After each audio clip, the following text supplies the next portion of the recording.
जय जगन्नाथ। हाथ आंगुठरू आपण जानीपारे लोक चरित्र किभली भाव में आम समुद्र शास्त्र स्वतंत्र भाव में लिखाई।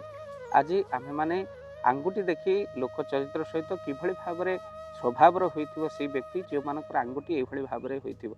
तो चलतु वीडियो को शेष पर्यंत देखा जो मानकर जो आंगुठी से चरित्र स्वभाव किभली हम स्वतंत्र समुद्र शास्त्र लिखाई। जो मानकर आंगुठी लंबा से माने बहुत बुद्धिमान अटंती। छोट आंगुली जो माने से माने शीघ्र डिसीजन नहीं थांती, काम हैला तो हैला नहले काम को छाड़ी दियंती। मोटा चौड़ा आंगुठी जो माने बहुत शौकीनी से माने होइथांती, से माने धनवान मध्य अटंती। पतला आंगुठी जो माने कला क्षेत्र में पारदर्शिता, से मानकर गीत नृत्य प्रति आर्ट प्रति बहुत रुचि रहे। जो मानकर पतला और सरू आंगुठी होइଥାଏ। आउ जो मानकर मुड़ी आंगुठी बा मोटी मोटी आंगुठी होइଥାଏ एबा आंगुठी बंका होइଥାଏ, से माने बहुत स्नेही होइथांती।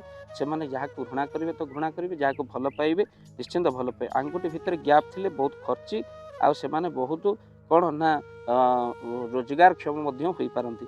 आ जो मानकर कम गैप थाए से माने कौन करंती ना काहा ऊपर से माने डिपेंड करंती नहीं, निजे रोजगार करंती आ खर्च मध्य से भले करंती।